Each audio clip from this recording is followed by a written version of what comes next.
in welcoming remarks for our brothers and sisters who do not understand the language. daaweynta isku furanka waa wax mushkilad weyn oo Soomaaliya haysata waa wax waqti badan wasaaradda iyo hay'adaha kala shaqeeya ay ma aragtay si weyn isugu taxalluujiyeen gabdhahan iyo haweenkeena dhibkaas uu ku dhacay dhibkaas caafimaad kaliya ma aha waa dhib social ah waa aad u fara badan yahay xanuunka aad u weyn yahay gabdhihii waxay ka go'ayaan bulshada inteeda kala qaarkood guurkooda uu ku halaaba iyaga iyo reerahooda ay ka faquuqmaan bulshada inteeda kale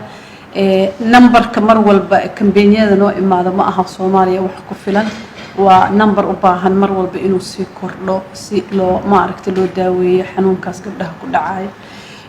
dhibaatooyinka iyo waxyaalaha keenaya iyo challengeska marar badan waa ka wada hadalnay oo waxaan hadda lagu cusub ma aha idinkaana si falqayn doona maadaama aniga aan idinka shirar kale xafiiska ra'iisul wasaaraha aan aadi doono hadii alla idmo kambeynada wax nagu filan ma aha runtii waxaan u baahanahay inaan helno xal waara oo ah dhaqaatiir Soomaaliyeed oo tababaran oo wadanka meelo badan tagi kara xarumo badanna in laga dhisa ay tahay si problemkaas looga gudbo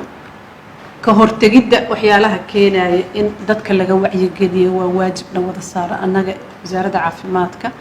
iyo wasaaradaha caafimaadka maamul goboleedka iyo dhammaan hay'adaha nagala shaqeeya cid walba oo naga kaalmayso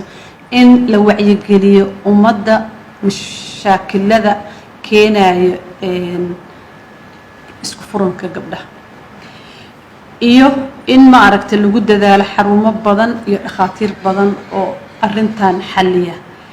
numberka mar walba aan helayno waa ka badan yahay baahida ka jirta Soomaaliya hadii aan yaani fiirino waxaa jira in aad u adag yahay dadka ugu adag yahay gabdhaha qaarkood inay meelaha qaarkood ka soo safraan sababtoo oo ma kaliya qof la qalaayo waxa laga yaabaa meel dheer inay ka imaanayso inaysan soo raaci karin gabadhii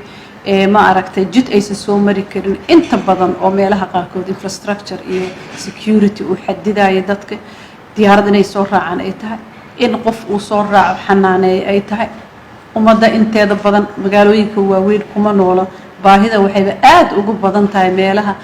fog oo aan la gali karin marka si aan xal ugu helno in aan tababarno dad Soomaali dhaqaatiir badan oo Soomaaliyeed oo ku filan xarumo badan tagi doona hadii alla marka waa bogaadinaynaa kambeynkan waa u mahad celinaynaa walaalaheen Suudaanka yimid iyo Park